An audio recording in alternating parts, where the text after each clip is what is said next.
Saudara-saudara kaum muslimin rahimakumullah, oleh sebab itulah maka agama lewat surah yang kita bicarakan pada pertemuan ini memberikan peringatan.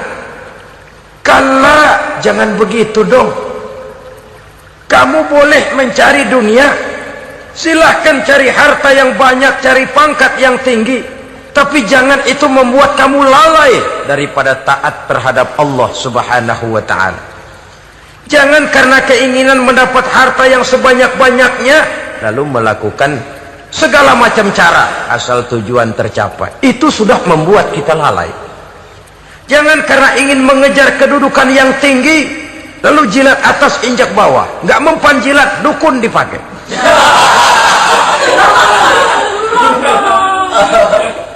Itu kan sudah membuat kita lalai. Nanti kalau berhasil, wah dukun kita paten. Tapi kalau gagal, dukun sialan kagak mampu.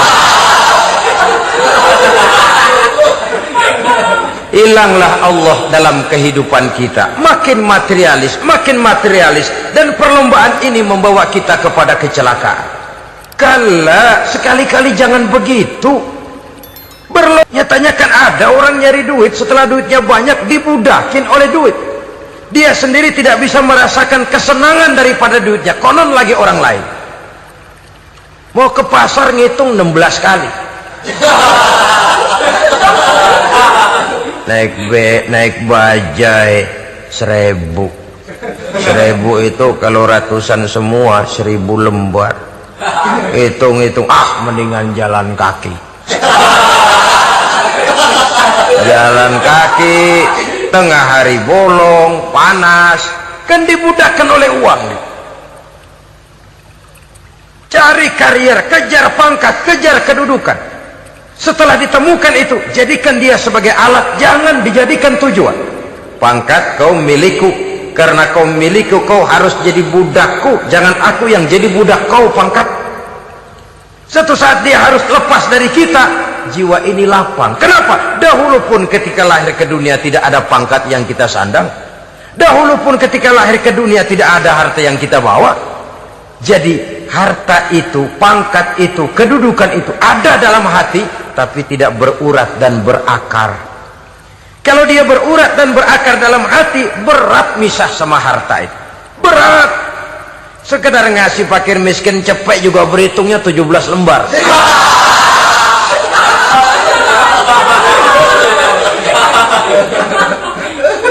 Dengar di kantornya mau ada mutasi, pindah dia dari tempat basah ke tempat kering, baru berita burung udah meriang duluan. Ini nanti bagaimana, itu nanti bagaimana, ini nanti bagaimana.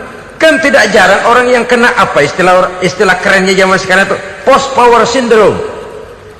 Post power syndrome ini pernah dianalisa oleh Nabi. Kata beliau, irhamu salasatan minan nas, sayangilah 3 macam manusia. Siapa mereka? Pertama, azizan zalla, orang terhormat yang jatuh hina. Ini yang sering terkena post power syndrome. Biasa kemana-mana dikawal, dihormati, datang ke tempat ini protokol siap, ini serba diatur, semua serba beres. Begitu jabatan selesai atau pensiun, habis orang gak indah-indah. Dia lihat orang diemin aja, orang diemin dan orang tonton. Ini kalau nggak kuat mentalnya, itu kena post power syndrome. Akibatnya ya bisa jantungan, bisa lever, bisa darah tinggi. Ya penyakit-penyakit yang zaman dulu kita nggak kenal. Ini kan makin banyak dokter, makin maju ilmu kedokteran, makin aneh penyakit. Saudara hadirin yang saya hormati, post power syndrome kena apa yang dinamakan frozen emotional attitude. Tidak kuat menghadapi kenyataan. Azizan zalla, orang terhormat yang jatuh hina, itu sangat perlu dikasihani. Yang kedua, ghaniyan qad iftaqara, orang kaya jatuh miskin. Ini juga sama. Biasa hidup apa ada, serba ada, lalu harus hidup apa adanya. Ini kalau kurang kuat benar-benar memble ini.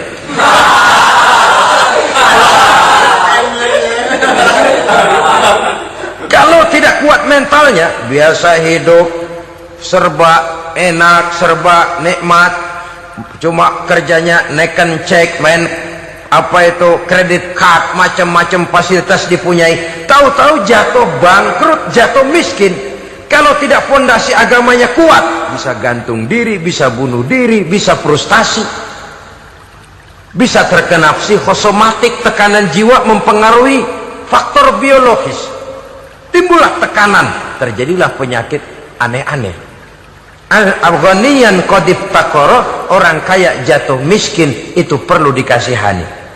Yang ketiga, wa faqihan yal'abu bihil juhal, ahli fikih tapi dipermainkan oleh orang-orang bodoh. Hanya kebetulan orang bodoh itu punya kekuasaan, hukum bisa dipesan.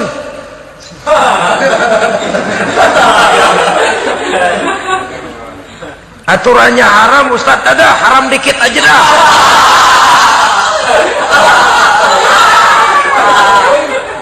Sibuklah tuan fakih ini, ahli fikih ini mencari dalil kebet sana kebet sini supaya yang tadinya haram benar bisa jadi haram sedikit.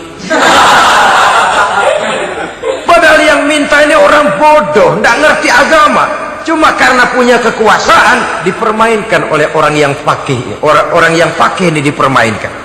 Kasihan orang yang seperti itu. Wa faqihan yal'abu bihil juhal, ahli fikih tapi dipermainkan oleh orang-orang bodoh. Akibatnya karismanya hilang, wibawanya lenyap. Dia menyangka bahwa dengan mengharam-haram sedikit-sedikit itu dia bisa mendapat keuntungan yang berganda-ganda, padahal akibatnya itu hanya akan membawa kecelakaan saja. Allah peringatkan benar, kala sekali-kali jangan begitu. Cari uang yang banyak silahkan, ngejar kedudukan yang bagus boleh, bikin rumah yang hebat silahkan, ada kendaraan bagus silahkan, tapi jangan sampai kamu terjebak kepada sirkuit celakai, perlombaan yang tidak ada garis finishnya. Sering dicontohkan orang menghayal, melamun, kamu kenapa nggak mau ibadah? Lah bagaimana mau sembahyang, saya di Jakarta masih ngontrak.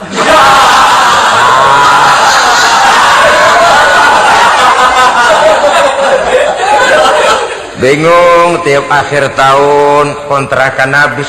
Kalau punya rumah sendiri walaupun kecil-kecilan, tenanglah saya ibadah. Baiklah, oleh Allah diberikan rezeki, bisa bikin rumah walaupun kecil-kecilan. Sudah punya rumah sendiri, belum juga ibadah, apalagi mulur lagi. Habis bagaimana mau sembahyang, rumah kecil banget, pinggir kali, asal hujan bocor ya.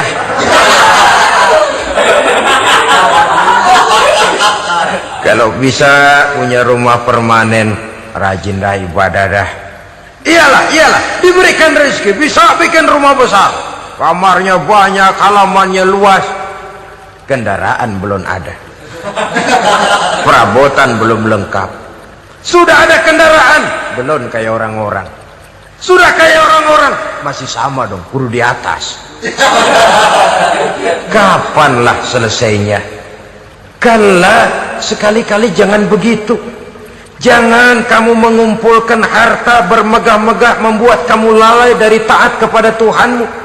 Engkau tinggalkan rukuk dan sujud, engkau jauh dari masjid, engkau kering dari kehidupan beragama. Sebab itulah maka pembangunan fisik material tidak bisa dipisahkan dengan pembangunan mental spiritual. Tidak hanya cuma dalam teori, tapi juga harus dalam praktek. Selalu pembangunan yang hanya mengarah kepada fisik material, jauh dan kering dari agama, hanya akan melahirkan manusia-manusia materialistis yang terjebak di dalam sirkuit celaka, perlombaan yang tidak pernah mengenal garis finish. Sebab itu agama mengajarkan, orang kaya itu siapa sih? Yang banyak duit? Belum tentu. Yang kebunnya di mana-mana ngebelatak? Belum tentu. Yang pabriknya selebar-lebar? Belum tentu.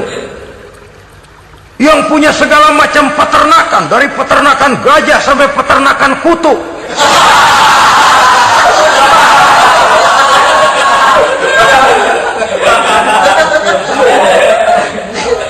belum tentu. Agama memberikan tuntunan yang sangat luhur. Orang kaya itu adalah orang yang hidupnya cukup. Orang miskin itu orang yang selalu merasa kurang. Bagaimanapun banyak duit saudara miliki, kalau masih merasa kurang, masih miskin saudara. Saya punya uang 1.000 rupiah, Anda punya uang 1 juta rupiah. Mungkin saya lebih kaya dengan uang yang 1.000 ketimbang Anda 1 juta. Kenapa? Dalam tangan saya uang 1.000 besar, artinya sesuai dengan kebutuhan saya. Tapi di tangan Anda uang 1 juta, kebutuhan Anda lebih besar daripada itu lagi. Maka agama mengajarkan sifat qanaah, merasa cukup, dan itulah sumber kekayaan yang hakiki. Orang kaya adalah orang yang hidupnya cukup.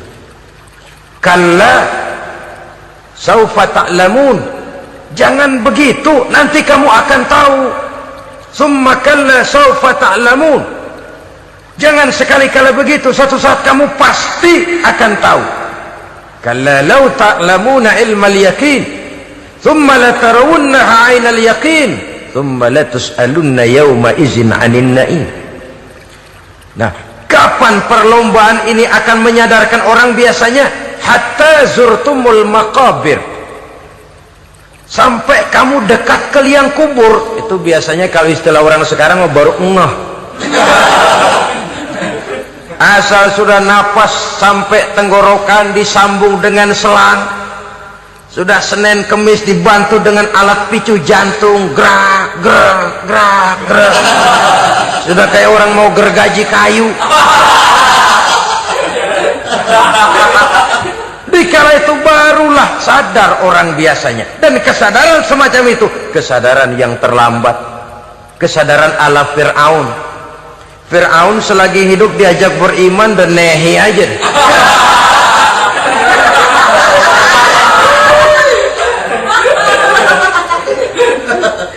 Tapi ketika dia tenggelam di lautan merah bersama seluruh tentaranya, dikala napas hampir terputus, keluar ucapannya, amantu bi Rabbi Musa wa Harun. Aduh, kalau begini mah saya juga percaya kepada Tuhannya Musa dan Harun. Saya beriman kepada Allah. Lagi timbul tenggelam mau sekarat baru beriman. Hatta zurtumul maqabir, kamu telah lalai dari sebab bermegah-megah sampai kamu masuk ke liang kubur, dekat ke liang kubur. Kalimat zurtum di sini menjelaskan bahwa kubur itu tidak selamanya. Zurtum itu dari kalimat zaro ya zuru, berziarah. Orang berziarah kan sebentar. Ke kubur itu sama dengan berziarah kita di situ. Sebentar, tidak akan selamanya, tidak akan kekal dalam kubur. Bahwa kubur itu cuma satu halte dari sekian halte yang harus kita jalani. Hatta zurtumul maqabir ay mutum wa dufintum fil kubur, sampai kamu mati dikubumikan dalam kubur, barulah kamu sadar bahwa perlombaan itu hanya sia-sia, bahwa perlombaan itu tidak akan pernah mengenal garis finish, bahwa perlombaan itu akan membuat kamu celaka. Begitulah umumnya kebanyakan orang yang terjebak ke dalam paham materialis, baru menyadari kesalahan langkahnya pada saat napas sudah sampai di tenggorokan. Ternyata uangnya yang miliaran rupiah tidak sanggup menyambung nafasnya. Ternyata kendaraan yang serba mewah berkilat tidak sanggup meneruskan kehidupannya.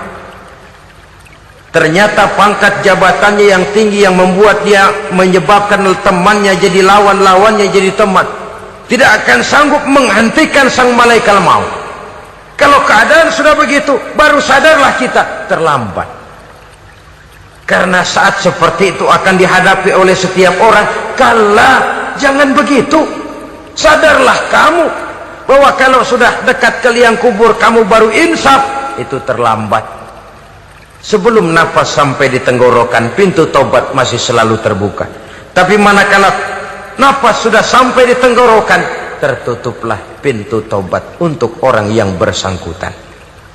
Oleh sebab itu, perlombaan dengan bermegah-megah terhadap materi duniawi, tolok ukur dan pandangan hidup yang terbatas kepada wujud benda semata-mata memang sering menyebabkan orang lalai, sering menyebabkan orang lupa diri, tidak sadar tentang hakikat yang terpenting dari kehidupan ini, yaitu tentang dari mana dia datang, di mana dia sekarang, dan kemana dia akan pulang. Sungguh ilmu pengetahuan tidak akan pernah mampu menjawab persoalan ini. Sungguh filsafat juga tidak berdaya menghadapi pertanyaan seperti ini. Hanya agama yang mampu memberikan kepastian batin tentang hakikat dari mana kita datang, di mana kita sekarang, dan kemana kita akan pulang. Makin kita renungi pertanyaan ini, makin kita menemukan diri sendiri, dan makin kita menemukan mengenal diri sendiri, kita akan semakin mengenal Allah Subhanahu wa ta'ala. Semakin kita mengenal Allah, maka akan semakin terpanggil kita untuk dekat dengannya, mentaati segala perintahnya, dan berupaya menjauhi segala yang dilarangnya.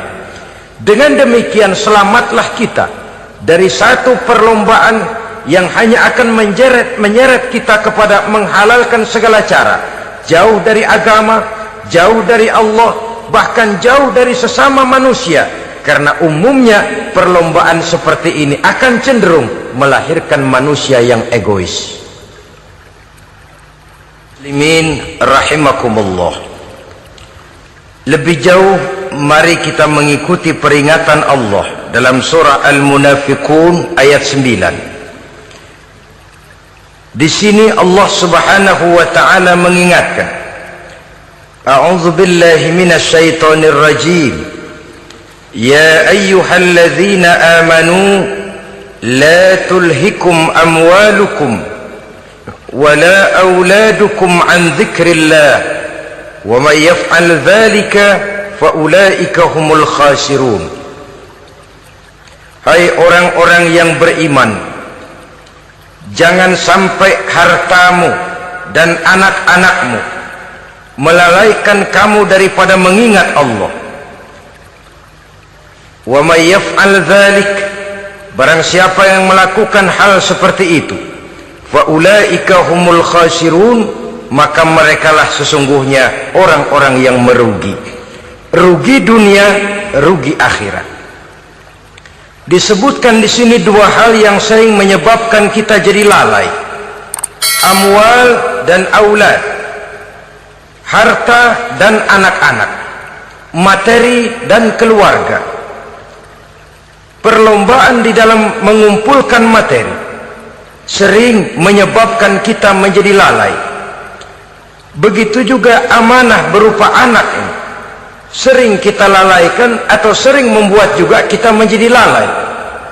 Kita lalaikan dalam arti bahwa keduanya, baik harta baik anak, merupakan amanah dari Allah. Setiap orang tua akan dimintakan pertanggungjawaban jawab. Apabila kita lalaikan amanah ini, maka resikonya akan kembali juga kepada kita. Tapi satu hal yang jelas dalam ayat 9 surah Al-Munafiqun ini, bahwa perlombaan memperbanyak harta dan anak-anak yang masuk dalam kelompok at-takatsur itu tadi akan menyebabkan orang khasiru, termasuk ke dalam kelompok orang-orang yang rugi. Perlombaan yang hanya akan membawa kerugian semata-mata. Kemudian di dalam satu hadis Rasulullah sallallahu alaihi wasallam memberikan peringatan. Beliau bersabda, "Iza azzamat ummati dinaran wa dirhaman, nuzi'at minha haibatul Islam, wa iza tasabat ummati saqatat min ainillah." Wa iza turikatil amru bil ma'rufi wan nahyu 'anil munkari hurimat 'alaihim barakatul wahyi. Ada tiga hal yang kalau kita kerjakan akan menimbulkan tiga macam akibat di dalam hadis ini. Pertama, iza azzamat ummati dinaran wa dirhaman. Apabila umatku sudah mengagung-agungkan dinar dan dirham, artinya kalau umatku sudah jatuh menjadi umat yang materialistis, Segalanya diukur dari dinar dan dirham. Dinar dan dirham ini kalau bahasa Inggrisnya dokat.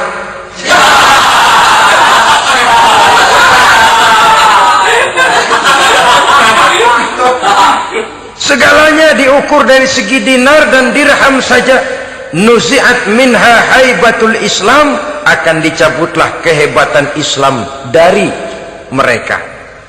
Memang ada kalanya kita berkata bahwa tanpa uang kita tidak bisa berbuat apa-apa. Tapi kalau itu dijadikan landasan dari segala sesuatu, itu yang dijadikan ukuran, itu yang dijadikan tujuan, kita hakikatnya sudah gagal sebelum melangkah. Apapun saja profesi kita, apabila sudah menjadi pendewa dinar dan dirham, akan hilanglah kehebatan Islam, akan dicabut kehebatan Islam itu. Umat Islam bisa dibeli, ulama bisa dikontrak, kiai bisa dicarter. Saudara hadirin ma'asyiral muslimin rahimakumullah, apabila umatku sudah membesar-besarkan dinar dan dirham, bermegah-megah dengan itu, berlomba-lomba memperbanyak itu yang menjadi tujuan dan tolok ukur dari segala kegiatan, nuzi'at minha haibatul Islam, akan dicabutlah kehebatan Islam. Hilang itu wibawa. Walaupun dia bernama umat mayoritas dalam jumlah, tetapi dia minoritas dalam peranan. Mayoritas dalam bilangan, tapi minoritas dalam percaturan kegiatan hidup ini. Kita ingat di zaman pengembangan Islam di masa Rasulullah sallallahu alaihi wasallam, mereka berlomba-lomba mengorbankan dinar dan dirhamnya untuk kepentingan agama, bukan mengorbankan kepentingan agama untuk mencari dinar dan dirham. Kita di zaman sekarang sering terjadi penjungkiran nilai, terbalik yang kita amalkan. Nabi Ibrahim mengorbankan putranya Ismail untuk kepentingan agama. Kita sering sekarang ini mengorbankan kepentingan agama untuk anak-anak kita. Dulu anaknya yang dikorbankan buat agama, sekarang agamanya dikorbankan buat anak. Dulu dinar dan dirham dibelanjakan untuk menopang agama, sekarang agama dijadikan alat untuk mencari dinar dan dirham. Saudara-saudara kaum muslimin rahimakumullah, memang apabila dinar dan dirham digunakan untuk penyangga perjuangan, itulah idealnya. Saya katakan tadi, dinar, dirham, uang, dunia cuma sekedar alat, bukan sekedar tujuan.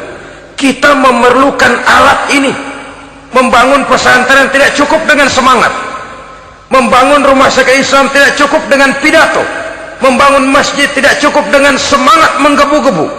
Kita perlu semen, kita perlu pasir, kita perlu batu kali, kita perlu besi, dan itu semua beli. Tidak turun dari langit seperti turunnya embun di waktu pagi. Tidak mungkin rumah sakit Islam muncul ke permukaan hanya dengan simsalabim abracadabra.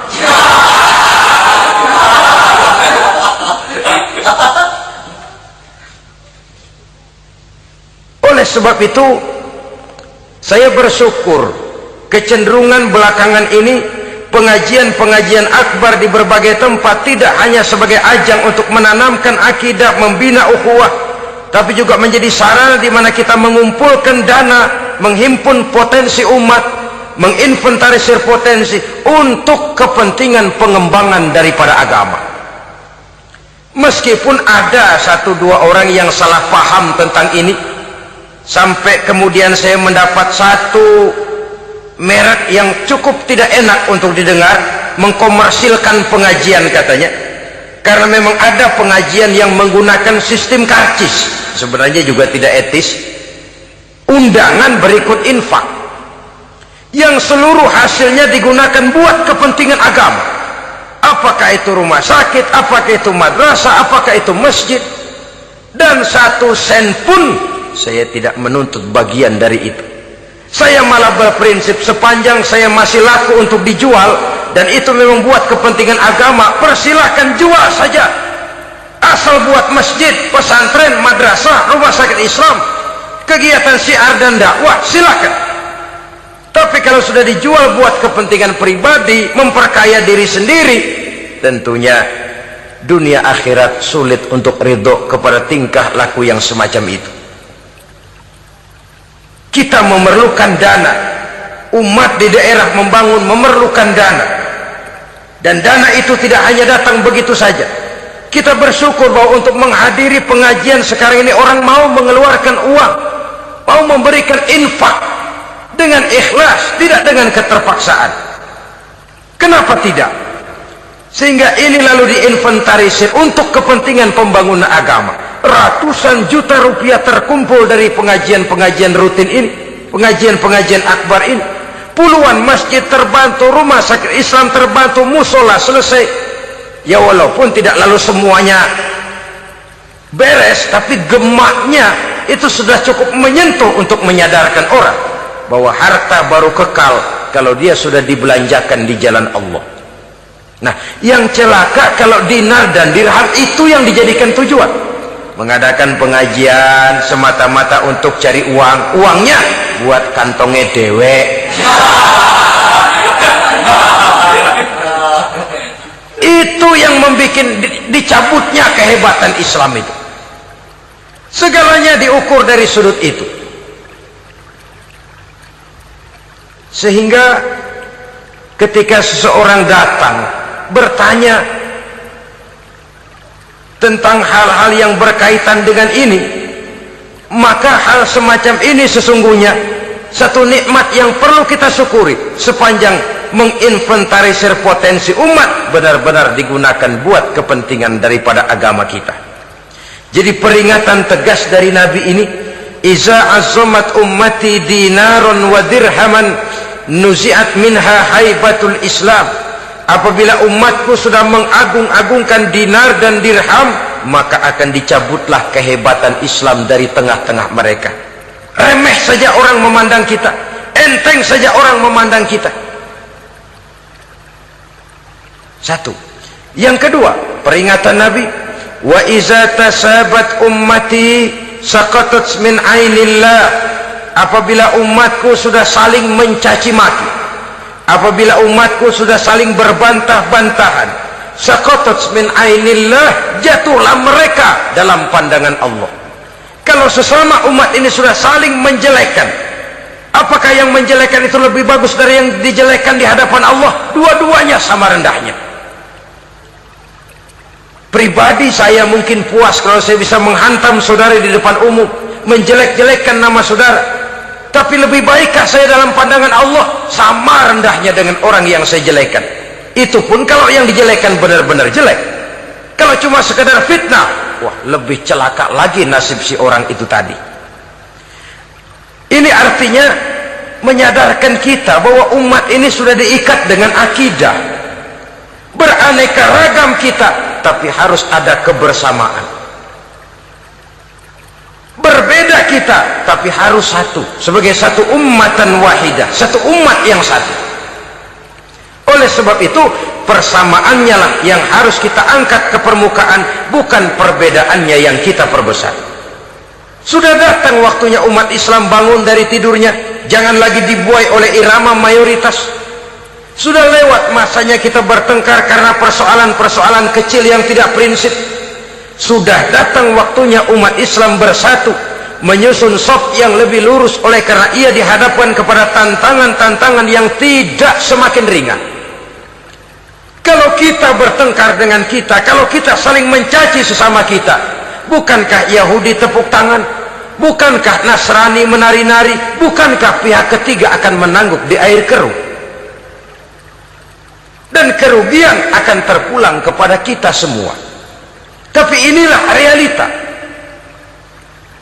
bahwa yang kita hadapi ini sesungguhnya musuh kita di luar kita, bukan di dalam kita. Apakah itu kemiskinan, kebodohan, maksiat, munkarat, ketidakadilan, kezaliman, kesewenang-wenangan, dan lain sebagainya. Yang musuh jadikan musuh, yang teman mari kita rangkul. Jangan terbalik, teman dimusuhi, musuh malah dirangkul. Maka berpesta poralah musuh-musuh Islam ini. Saudara-saudara kaum muslimin rahimakumullah, Nabi memperingatkan dengan tegas, wa iza tasabat ummati saqatat min ainillah.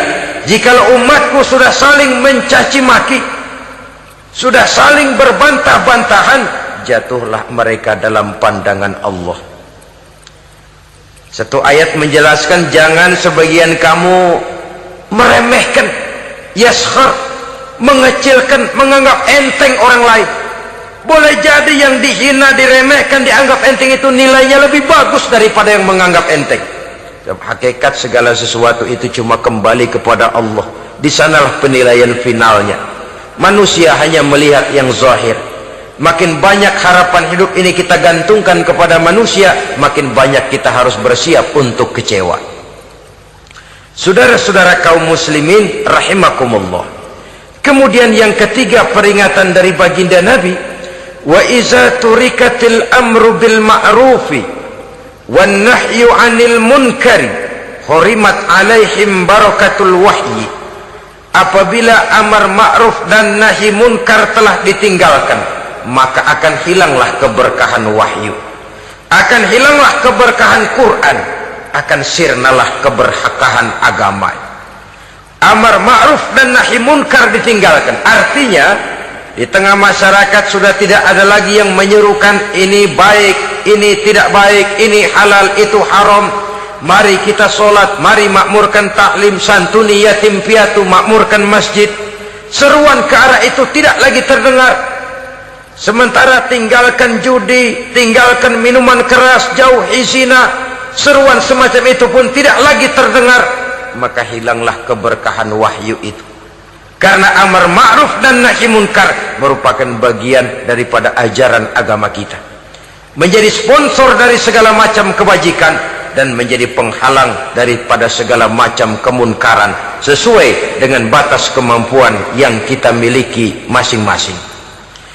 Nah, saya kembali kepada persoalan pokok di awal pembicaraan tadi. Bagaimana jalan keluarnya? Jalan keluarnya tidak lain adalah upaya. Bagaimana kegiatan yang sifatnya fisik material ini diimbangi dengan kegiatan yang bersifat mental spiritual. Upaya menghidupkan majelis-majelis taklim, upaya memakmurkan masjid-masjid sebagai laboratorium rohani untuk mewujudkan keseimbangan dalam pola pikir yang akan berlanjut dalam gerak hidup yang kemudian akan tertuang dalam segala perbuatan manusia. Apabila sudah terwujud kepincangan dalam pola pikir, akan pincanglah caranya bertindak dan berbuat, akan pincanglah pandangan hidupnya, akan pincanglah orientasinya di dalam kehidupan ini. Oleh karena itu, Islam dalam berbagai aspek kehidupan mengajarkan sistem keseimbangan. Mencari harta boleh, tapi tidak boleh keluar dalam kerangka fastabiqul khairat. Berlomba-lomba silakan, tapi untuk kebaikan, bukan untuk bermegah-megah, bukan untuk menumbuhkan gengsi, bukan untuk meninggikan prestise dan harga diri, tapi fastabiqul khairat, berlomba-lomba di dalam mengejar kebajikan, di dalam menyebarkan kebaikan. Bukan sekedar berlomba-lomba, tapi tolong menolong, bantu membantu. Ta'awanu 'alal birri wat taqwa wala ta'awanu 'alal ismi wal udwan. Bertolong-tolonganlah kamu di dalam kebaikan dan takwa, jangan bertolong-tolongan di dalam perbuatan dosa dan permusuhan. Kerjasama di dalam kebaikan, kerjasama di dalam ketakwaan. Ada satu contoh yang menarik bahwa umat Islam di dalam ia menjalin kebersamaan itu harus seperti orang main sepak bola. Saudara lihat, orang main sepak bola, kalau pertandingan belum dimulai, silakan kumpul di luar lapangan, atur strategi yang baik. Tapi kalau pertandingan sudah dimulai, turun ke lapangan hijau, jangan kumpul terus. Masa ada sepak bola gotong royong, groyok ke sana, groyok ke sini, ya kalah terus. Harus ada yang jadi penyerang tengah, kan begitu toh sepak bola. Harus ada yang jadi kiri luar, kanan dalam, striker, back, penjaga gawang. yang penting kerjasama, teamwork, lalu mampu menciptakan operan-operan yang jadi back. Jangan ngiri sama yang jadi penyerang tengah. Jangan hasut, sebab bagaimanapun juga andai kata si penyerang tengah berhasil menjaringkan bola ke gawang lawan, kan kemenangan bukan kemenangan satu orang, kemenangan satu kesebelasan, kemenangan satu tim. Ini yang sering terjadi, back ngiri sama penjaga gawang, lalu penjaga gawang ngiri sama penyerang tengah, penyerang tengah ngiri sama kiri luar. Ya kapan mau menggolkan ke gawang lawan? Kita ini satu kesebelasan, posisi boleh berbeda. Umat Islam itu harus ada yang jadi camat, lurah, bupati, gubernur, menteri, jadi jenderal, jadi konglomerat, jadi pengusaha, jadi teknokrat. Yang penting kerjasama, teamwork, mampu menciptakan operan-operan yang akurat. Diego Armando Maradona, enggak pakai dia, enggak, itu katanya maha bintang, gagah, hebat, bintang lapangan hijau. Kapan Maradona hebat? Kalau ditunjang oleh 10 temannya yang lain, merupakan satu kesebelasan. Bagaimanapun hebatnya Diego Armando Maradona, kalau dia sendirian lawan satu kesebelasan, remek.